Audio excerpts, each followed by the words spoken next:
Hey, everybody, and welcome back to Rugby Wrap-Up for this week's rendition of the Zack Attack, the big play breakdown with Mr. Zack Lanning. Zack, let's get right to it. Yeah, you got it, Matt. Wow, another really stunning week across the league, but I want to focus on the last game of this week, one that I actually was able to go see, which was a great experience, and one that you're pretty familiar with. You called as well, Rugby United New York taking on Old Glory on the Sunday afternoon rugby, and a beautiful day in Jersey City, by the way. But a wonderful match to watch. The try I want to focus on here, Matt, first score for Rugby United. It's in the first 5 minutes of the game and just kind of shows the impact that Andy Ellis has had on the team so far this year. Just a great signing for them in the offseason. We mentioned in the last video we did, he's still, been just a stalwart for them all season so far. But it's off the scrum here. You see that the 8-man Kara Pryor picks the ball up. And whether this was planned or not, it's Andy Ellis really helps this break here, the line break that Kara Pryor makes. He fakes to the strong side of the scrum, and Kara Pryor picks up the ball and then takes it to the weak side. And because Andy Ellis draws the defense, you see Tusitala follows him off camera. You'll have their weak side wing for DC, Sam Casano, follows Andy Ellis to the strong side as well, leaving a lot of room for Kara Pryor to just streak down the field. But unfortunately for Rugby United, at that moment, Pryor doesn't get all the way to the try zone. He's stopped ahead of time. He's chased down.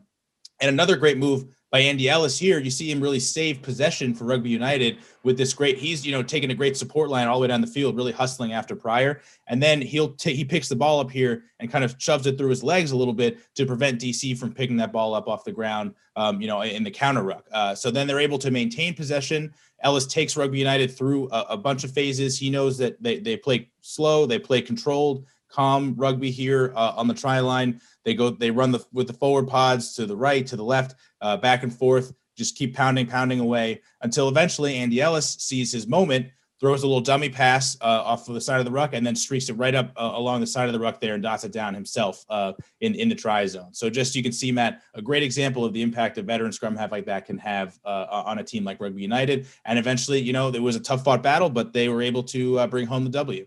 Yeah, Zach, you went with LIFO, last in, first out. That's an accounting term for this one this week. But Andy Ellis, do you think he signed up for 80 minutes of get thrashed? Because he is, and yeah, I got to tip my cap to him because the guy is tough as nails. And he's always in the middle of everything. He's right in the middle of he was bleeding 30 seconds into the match, right in the middle of his forehead. Not a good sign. Then he gets waffled by Stan South, where I think the whole, we had fans, you were there. It was friends and family only invite kind of thing because it's not completely open yet. But you hear a collective rut-row from the stands when he's on the ground because everybody's, okay, here's the season in the balance perhaps. And that's not taken away from either Connor McManus or Connor Buckley, who are waiting in the wings to play scrum half, or in a pinch Ben Foden, who's got a cap from England playing scrum half, by the way. But, you see that, and it's like your star quarterback. It's like watching Brady or Drew Brees drag themselves up off the turf. And he does. He just drags himself up off the turf. He took a beating, Matt. It was a very physical game between the two teams, but like you said, just here, he is basically like that quarterback position for Rugby United, just as the scrum halves across the league are. These are important positions. In that same game, you have Danny Tusitala for Old Glory, who started off the season at an MVP caliber pace, so running that offense for Old Glory. We talked last week about Nick Boyer unlocking things for Houston, who played the Giltinis actually very close this week. They almost beat them. And then Harrison Goddard for those Giltinis that I mentioned, leading the league in tries. Obviously he's surrounded by. That's because they're focused on every other guy in the lineup. It's like, okay, here I'm batting between Ruth and Gehrig. Come on. But he takes advantage of it, Matt, and he's led that team in a lot of great offensive possessions, and like they're the quarterbacks out there. So these teams are choosing to run their offenses through these guys who are just really taking control of the pace of the game, the flow of the game, and some of the toughest, most versatile players, as you mentioned, Andy Ellis, taking a beating, popping right back up, and just following the play along and seeing 10 steps ahead of everybody else on the field. It's just a really impressive. The play from that position across the league so far this season has been phenomenal. Yes, what's good for the league is there's no dearth of good quality number 9s in the league, and we've got quite a few good number 10s. And Dan Hollinshead, his perfection from the tee yesterday was the difference, or his his performance from the tee was just exceptional.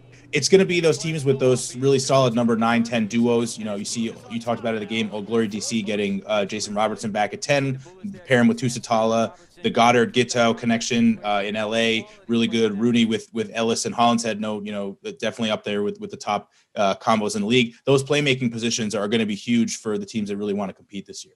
Huge. Speaking of huge, Zach, we've got a huge week of rugby coverage on Rugby Wrap-Up, but we're out of time on this version of Zack Attack. I want to thank you, sir, but also, ladies and gentlemen, make sure you check out our other segments in this huge week of rugby coverage, including our Major League Rugby show, our Global Rugby Recap, What Are the Odds?, our Major League Rugby Sports Bet show with the Philly Godfather, John Bradshaw Layfield, the WWE legend, and Gifty Bailu, martial law. And please sign up for our American Red Cross Rugby Wrap-Up Blood Donor Team.